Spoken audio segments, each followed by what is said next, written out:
Hello,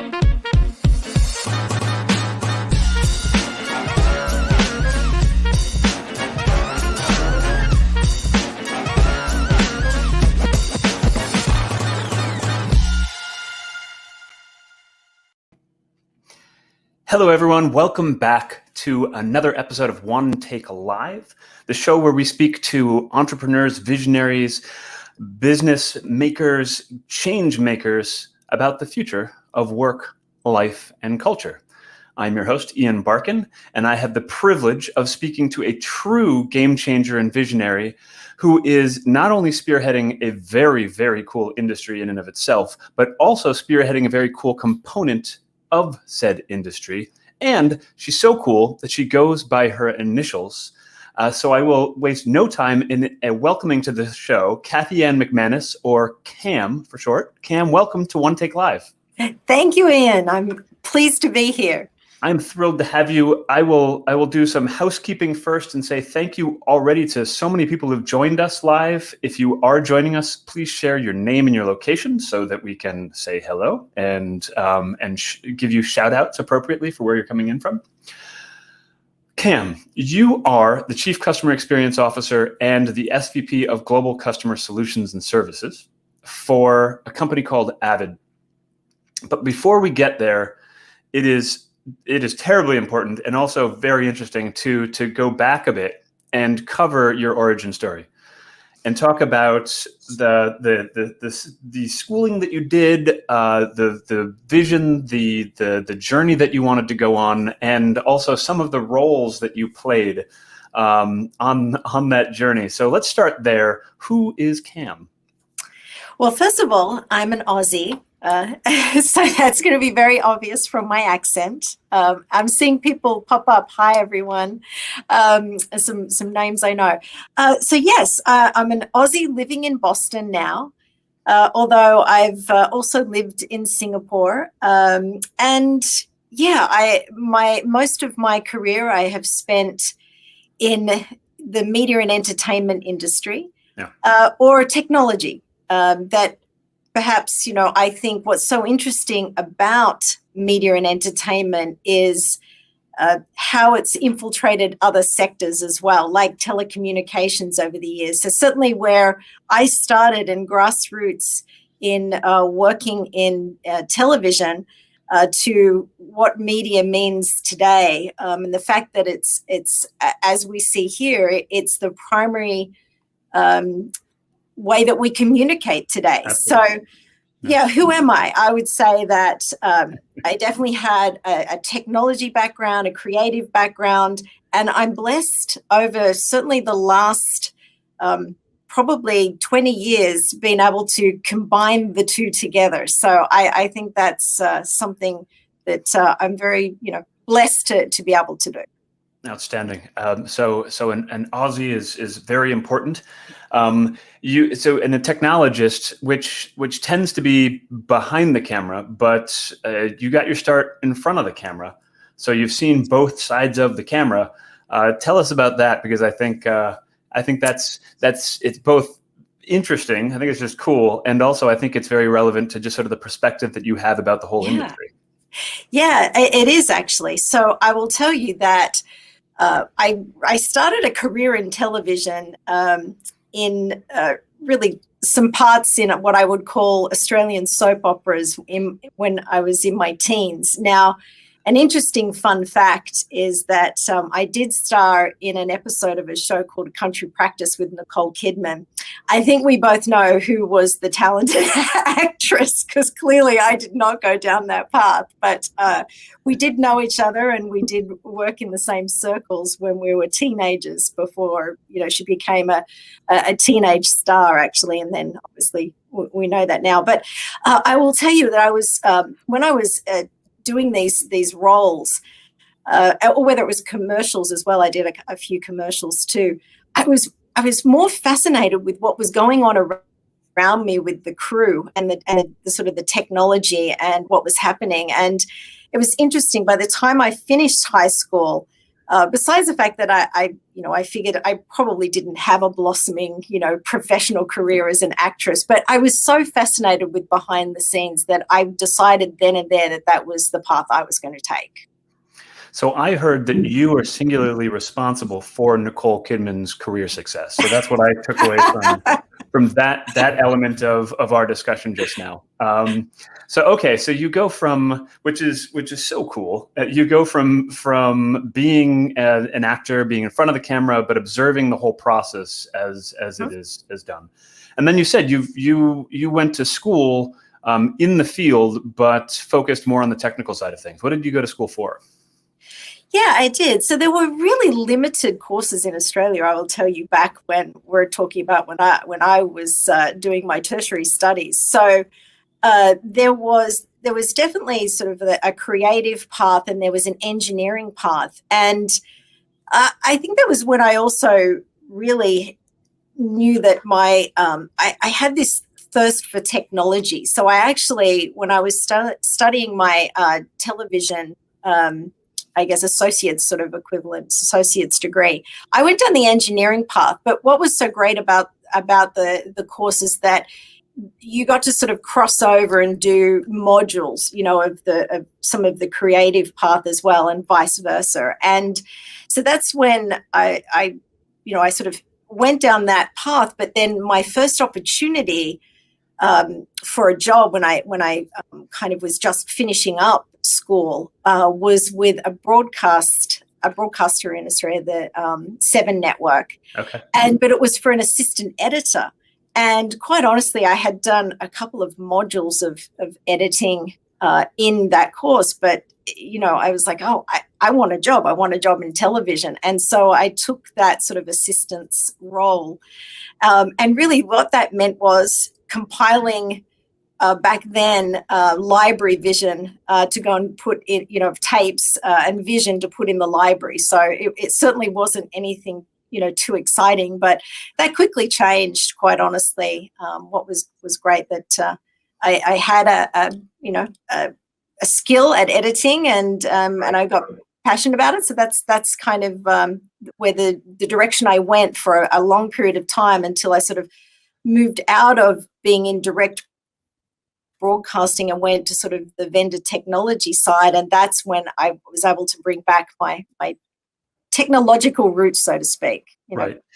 Back into my professional career. Which ends up being so intensely valuable, and this will play out as we continue to discuss your career and the role that you serve now, because you've been there. You've rolled up your sleeves. You've been not only again in front of camera, but behind camera and behind the post-production editing suites. You were doing the trade, which prepared you.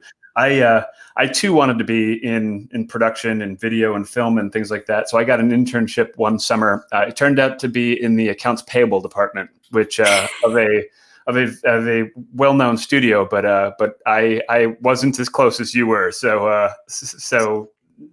just to put it into context, that was very valuable skill set that you developed.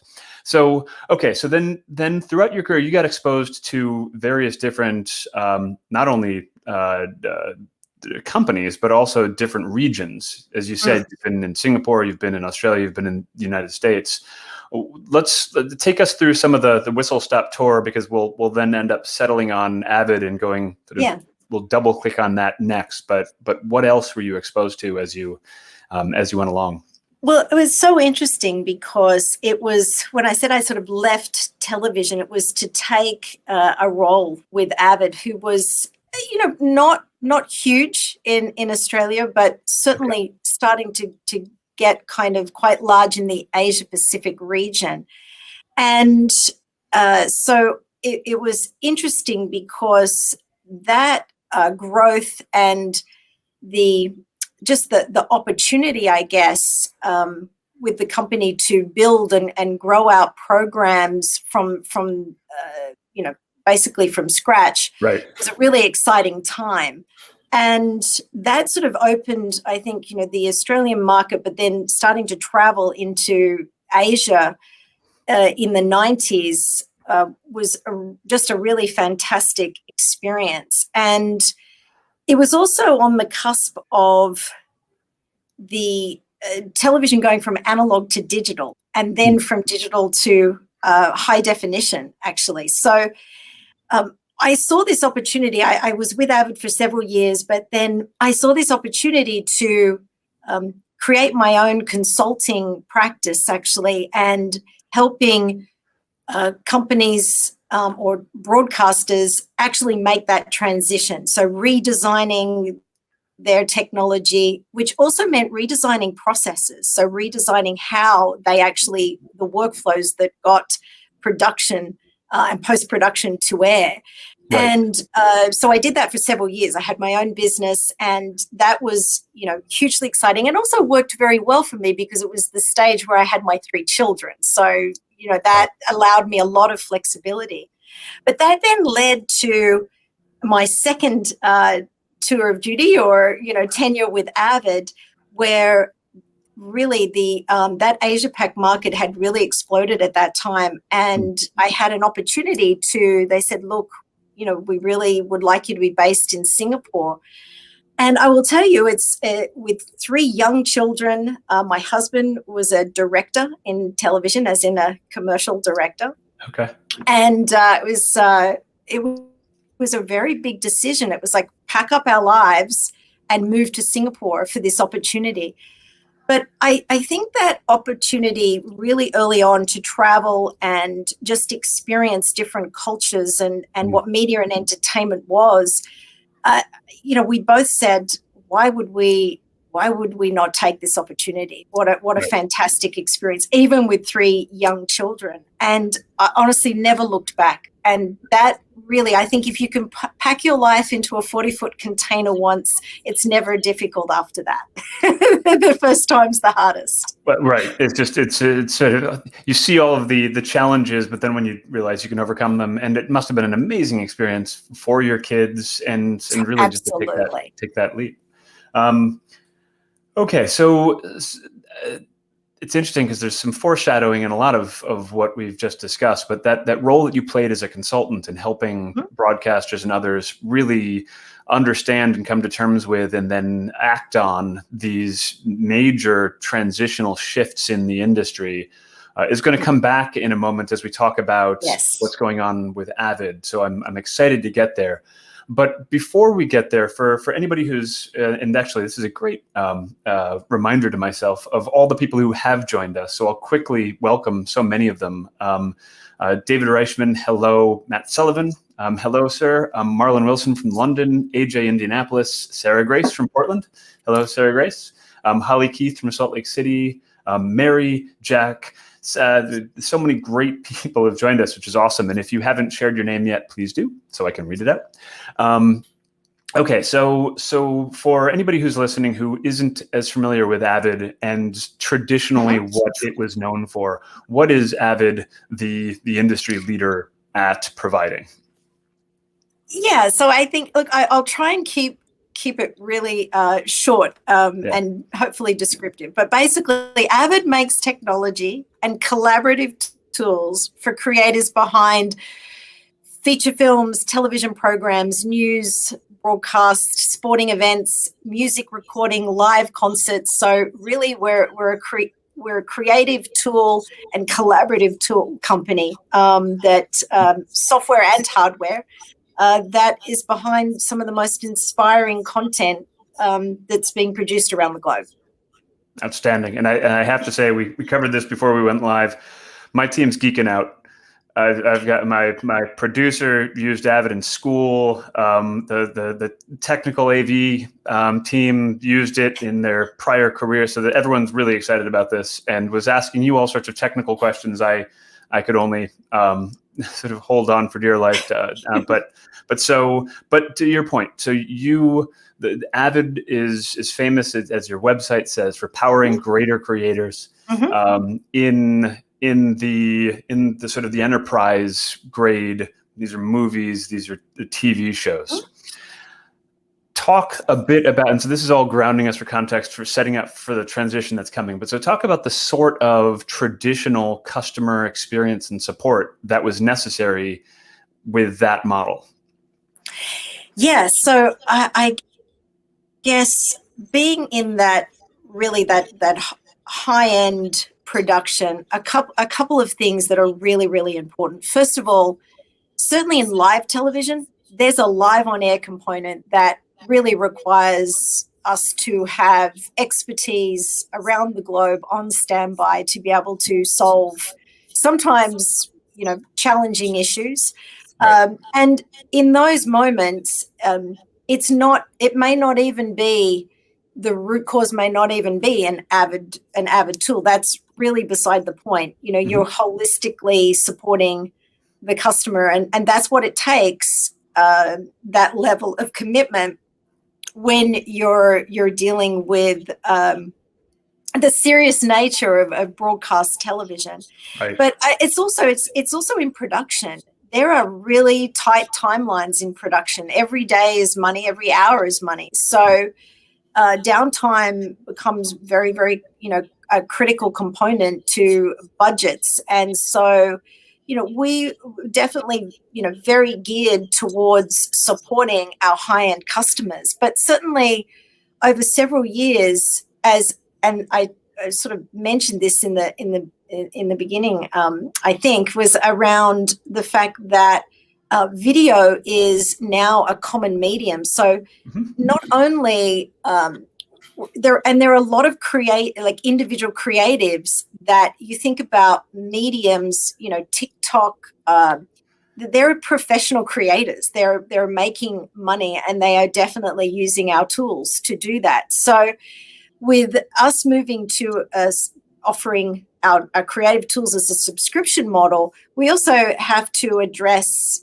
how we obviously support, the expansion of the market with the proliferation of video content, and how it translates into our world every day now. Right. And I think what's so interesting is that I meet people when we had dinner parties, and I'm sure we'll get back to that, sometime soon in this world. But when, I would meet people who are,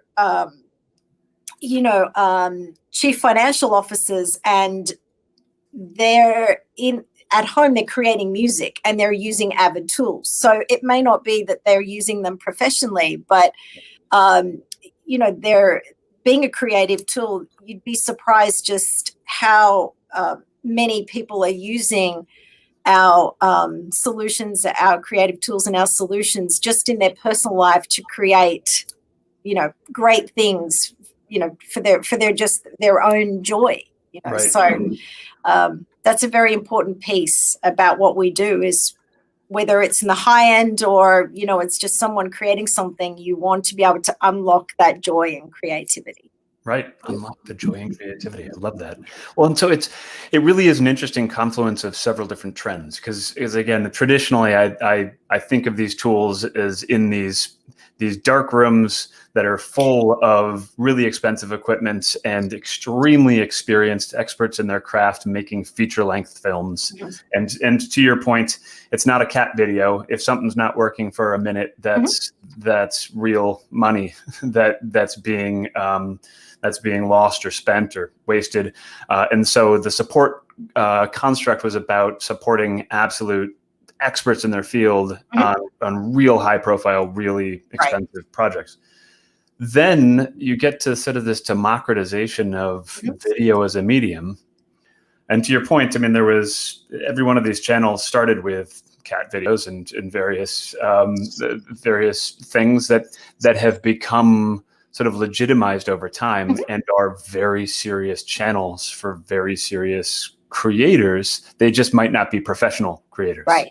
So they may be the CFO who's got a band on the side, or Exactly. somebody entrepreneurs who are trying to build a brand and tell a story. Exactly. Which is how I have used social media channels and have really loved doing that for years. So we've got the confluence of democratization. Video is more common a medium for everyone, not just the auspice of Hollywood. And then you have COVID.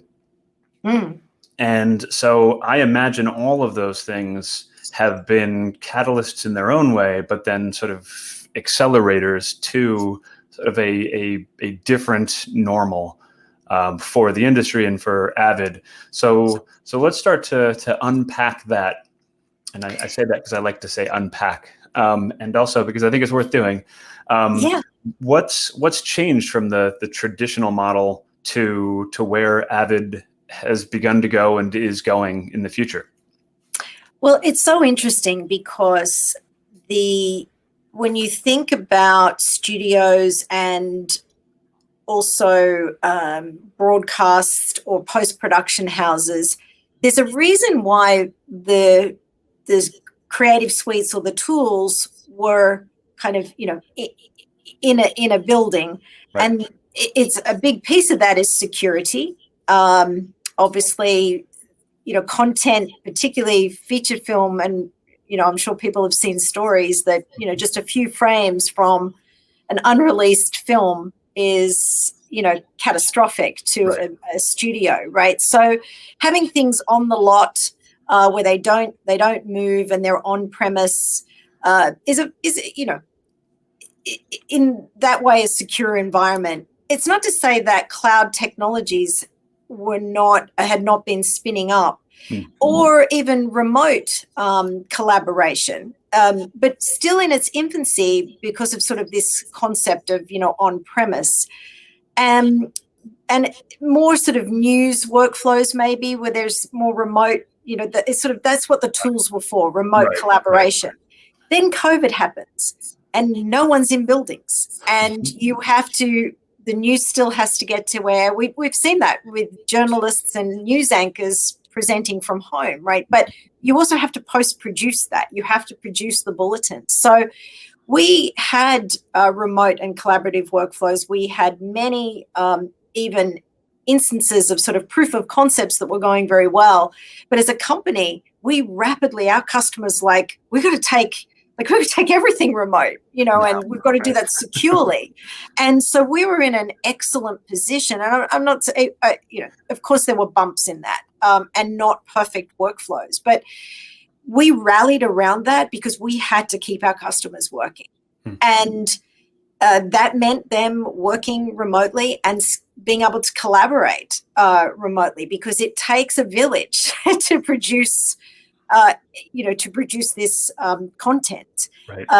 And so you have assistant editors and they're collaborating together, and the editors collaborating with the sound production. So we need to make all that happen. And we did. And so once we got our employees safe and secure, then our focus turned to how do we do this for our customers and how do we keep them working? And so that then, of course, the trust that gets created through necessity around, we probably can start to lean more heavily into these cloud technologies that, and so that's where we're at. Really, our customers, it's been a huge uptick in saying, okay, we've got to move faster. Right. Because this is the new world that we're in. And by the way, we did make that collaboration work. We still can produce. And the interesting thing in all of this is that you have to remember that during COVID, with everyone being locked down, we all turned to content. I don't think I'd be surprised if there wasn't someone that didn't turn to watching content. We have been consuming content faster than it could of course be created, because production stopped. But there were a lot of things that were in post-production that we needed to keep going so that there could be content released. And honestly, that engine, I don't see that ramping down. I think our thirst for content, our thirst for unique content and interesting, entertaining things to watch, it's not going away either. So, there's an engine now that we have to fuel it. So yeah, that's the exciting thing that came out of COVID, really. That thirst for content. Also wine. Yeah. There's a stronger that too. Wine and content. And wine and content. And snacks, because let's face it, I think most of us also. Right. Does Avid have a wine and snack division, or did you just leave that to someone else? Yeah, we leave that to someone else. Specialization, I like it. So it was a journey you were already on. It was a direction you were already going. But as you said, concerns around privacy and security oftentimes kept it brick and mortar, if you will, kept it in studios. And also, I would imagine, there has been more that's moved to the cloud. There's been people moving home, their workflow platforms, et cetera.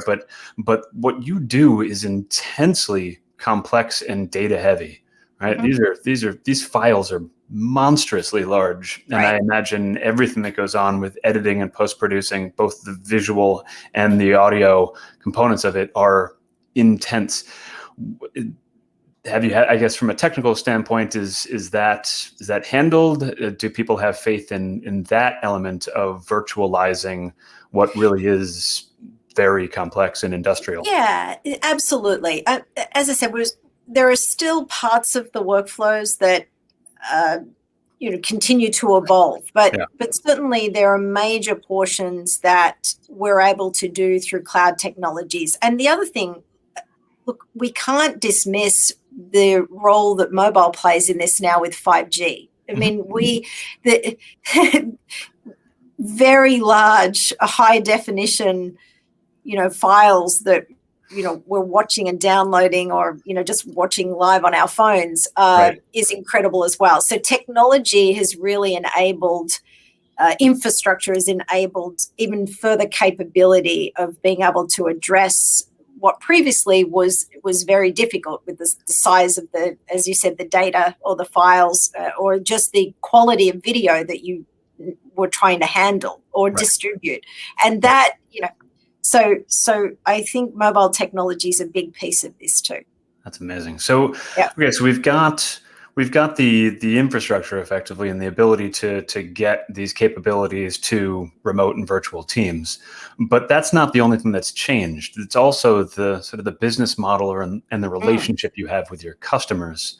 So let's explore that, sort of the as a service, the relationship now. How has that evolved for you? Yeah, so that's definitely evolving. So we have had a subscription offering for some time in our creative tools, but not necessarily the full enterprise suite, right? That, as we talk about, for studios or for broadcast or production houses. And so but moving to cloud, of course, that enables us to look at software as a service offerings, or SaaS. And our subscription, I guess, offering needing to grow, but that's a very different business model to what we were in. So even though some of our creative tools, we had subscription, the bulk of our company's focus was really still on-premise and perpetual. And so that's very much a customer, an upfront large expenditure on a refresh or technology or expansion. Right. And that, there's several years, I guess, in which you're, getting the return on that investment. Right.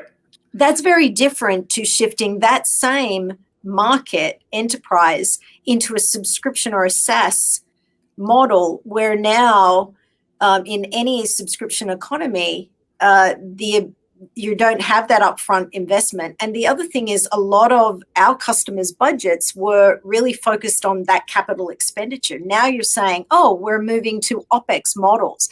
That's a major shift in terms of their financials, their reporting, how they're allocating funding.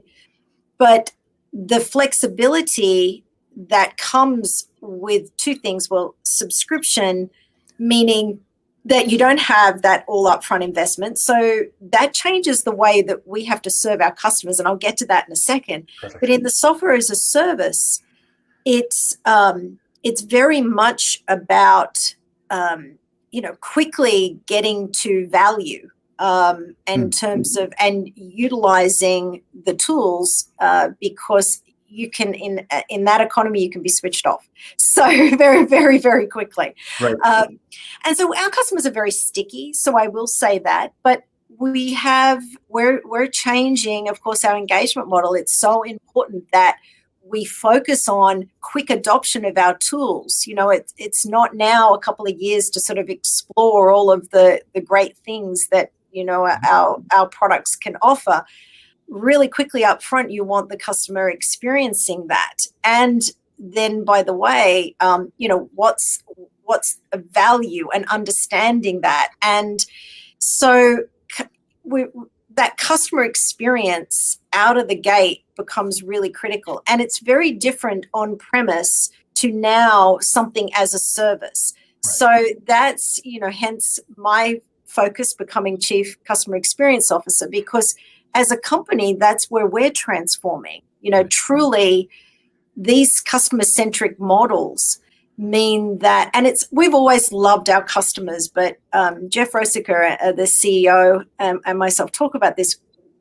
Our employees love our customers, but that's very different to making key decisions every step of the way with a customer centric or customer view in mind, out of the gate. And so that's definitely a cultural shift. And it's also, we're doing our own digital transformation with all of the infrastructure and the tools that we need to support those models to make sure that we've got that immediacy and that we've got the insights into what our customers like and dislike. And we really need to care about an on-premise experience is very, very different. We have to care about what it takes to research our product, how to install it, or buy it, register it, and that has to be frictionless because that's table stakes customer experience in this economy. So right. That's a pivot for us. That is definitely, something that, and now with COVID and the propensity to want to move to more software as a service and changing business models, we're doing that same transformation ourselves. Well, so I think it's so fascinating that you've seen and been exposed to and advised enterprises on those evolutions from analog to digital to higher def digital, and now from on-prem to these cloud-based distribution models that are complemented by a whole new business relationship with those clients. So it's not just write us a big check and then you've got our stuff. And write us a big check, you've got our stuff, and you've also got PhDs who are the absolute experts in their field at this. So we support, but they probably have a degree of capability that now that this is being democratized. So exactly. It's virtualized, it's in the cloud. It's a subscription-based model where you need to stay by their side and make sure that they are happy as they go. And you've opened yourself up to a larger audience, but no longer just the PhDs, maybe the masters and the aspiring master's students at content production, and maybe even the novices like myself who are progressing from cat videos to something hopefully more compelling. For the record, I've never done a cat video. Just neither have I. Okay, good. I knew we'd get along. This is great. We're getting to the meat of this discussion now, Cam. So you, as the Chief Customer Experience Officer, have all of these different trends to consider and to factor into a redesign, as you said, not only of that which you offer and how you offer it, but this internal transformation. Mm-hmm. So talk to us about that. What makes up an internal digital transformation, if you will, to enable Avid to really evolve quickly to address all of these different changing dynamics in your business? Yeah, well, it really is across the board. So I will say that our digital transformation journey, there's not a single piece of our business or a single employee that will not be impacted in a positive way. But what I mean by it touches everybody in the company.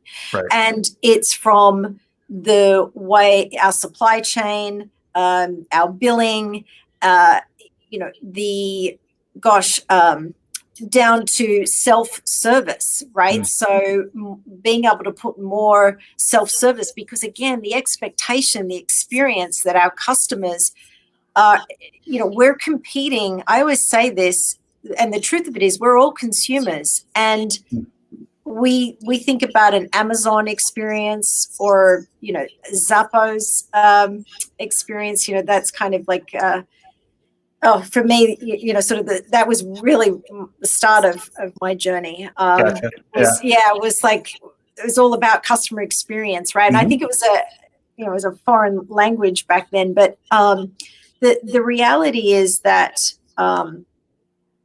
we have to think about that immediacy and delivering that. And that was people before, but quite honestly, there needs to be diagnostic tools and, really quick self-help. You don't want to pick up the phone necessarily, although that's still going to be, an option. But sure. These are all new engagement models that we need to be sure that we're also applying the right type of engagement model for the right part of the customer journey. So for that, when you think about that journey from, I'm interested in Avid to, lifetime customer, we needed to go and take the time and understand those journeys and also the personas, right, within all of our markets as to what is that journey for that persona. Because as we're sort of deploying new technologies to support those journeys, that I guess what I'm saying is that all does have to change, because the journey is different now, the expectation is different, and we weren't necessarily tooled that way. So that's a very big. So it's beyond just innovation in our products; it's innovating our back end tools and processes to support these new models. And so where I'm leading that journey with a team of people in the company over the next 3 years, and we have a very clear roadmap. And I think that was another important aspect, which is what's going to be the customer expectation in 3 years, and we're solving for that. Right? We have, and we get goodness along the way, but ultimately, it's what's our end state, and then there'll be a rolling end state, of course, with any good strategy. But well, that sort of that future back in which you release yourself from the iterative changes that you do need to engineer in. So you mentioned two things. You mentioned the changing sort of the process, the journey, the tool set. You also referred to how Avid loves their customers. Is there a different?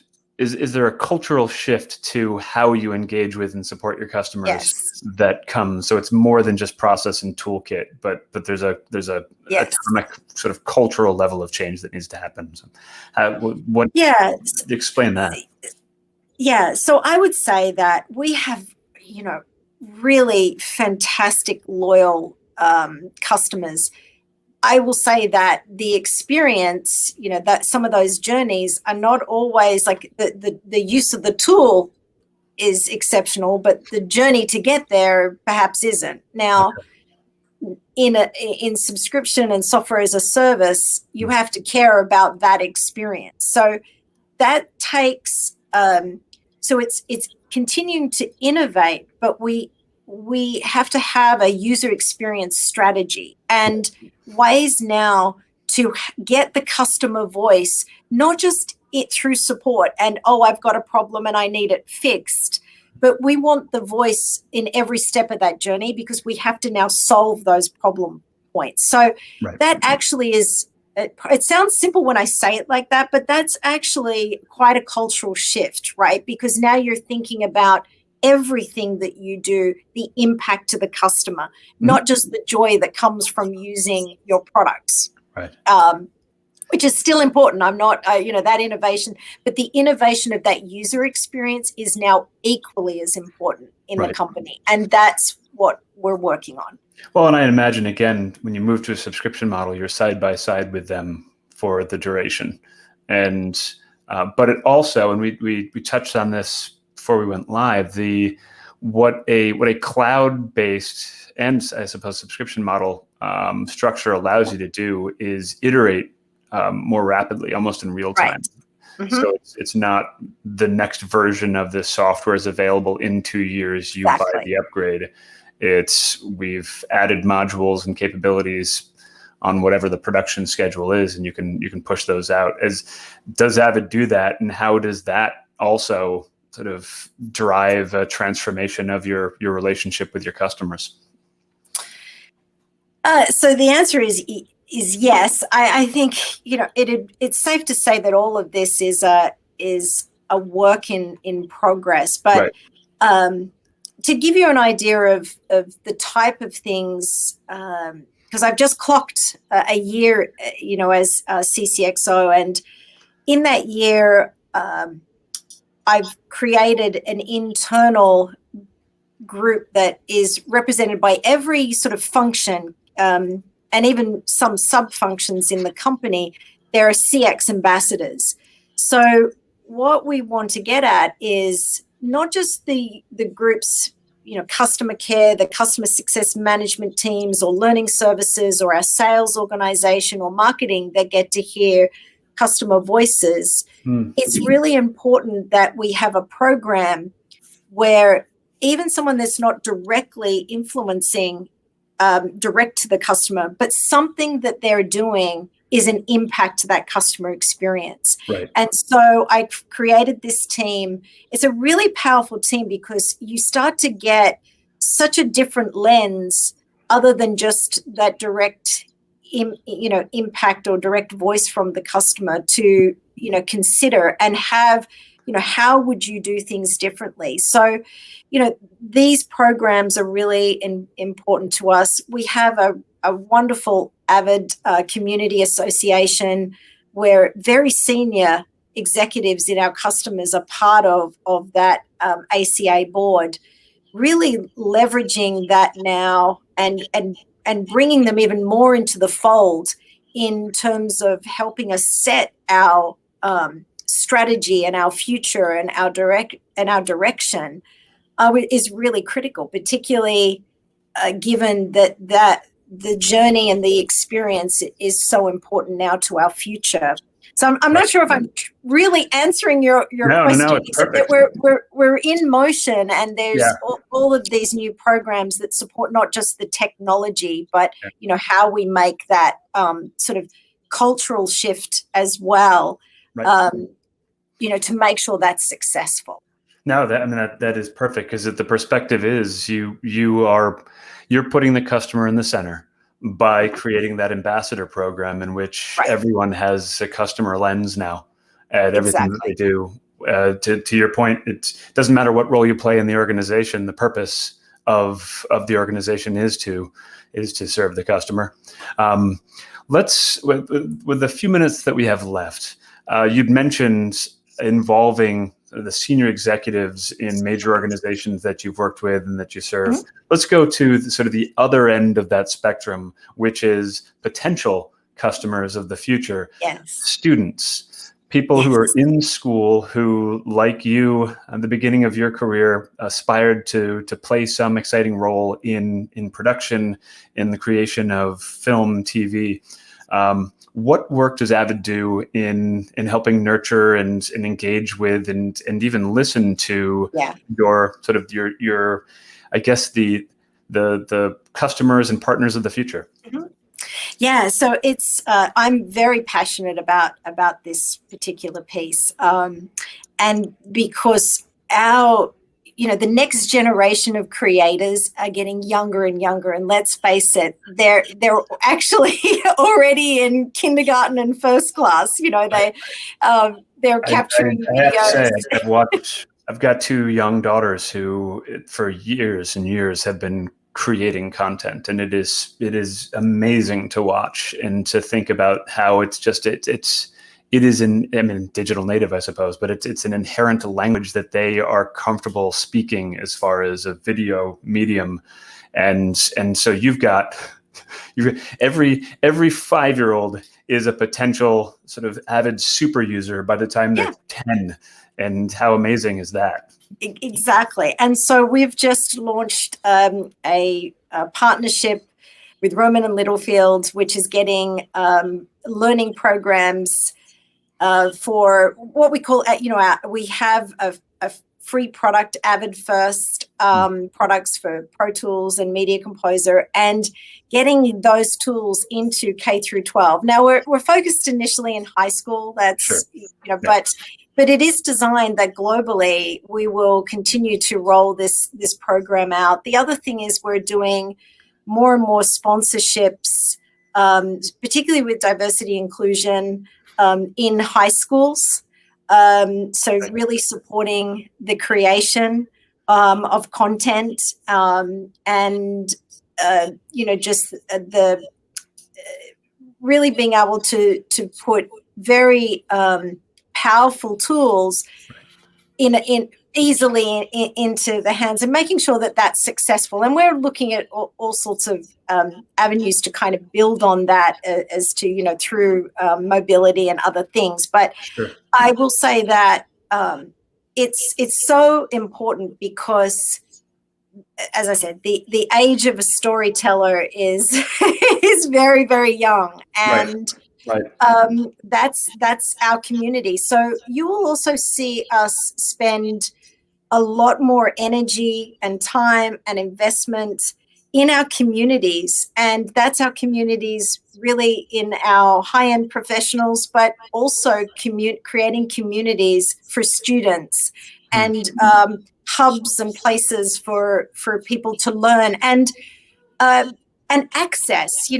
One of the things that's so interesting, particularly in that high school age group, is many are inspiring to be professionals in the media and entertainment industry or adjacent markets, quite honestly, which, we've touched on that a little bit now as well. And it's how, making sure that we can connect through those communities, those experiences or connections with people who have made this their profession and, what are they doing and what are sort of some of the paths for kids to take, towards their dream or their desire to really make content or, media and entertainment their profession as well. Well, that's amazing. I mean, it puts it in a different light for me because I suppose I saw Avid as powerful tools that were used by a major industry that I think is so powerful in and of itself because it has a voice.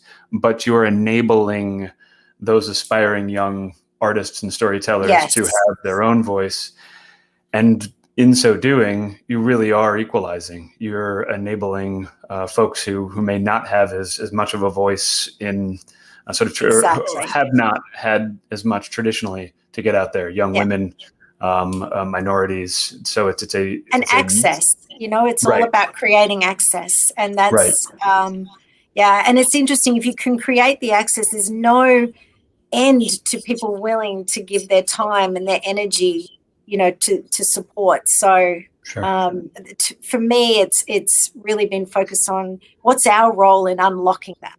That's spectacular. Making those connections. That's amazing. Well, Cam, we are out of time. This has been so interesting to me, not only because I love the industry, the team geeked out about the technology, but the confluence of trends that have really driven innovation, but opportunity, and then to end with the fact that you're a mouthpiece, a voice for diversity and equity and inclusion in the world is, that's a cherry on top. So any last words for the listeners? We've had a great turnout. Thank you everybody who joined us today and will be listening afterwards.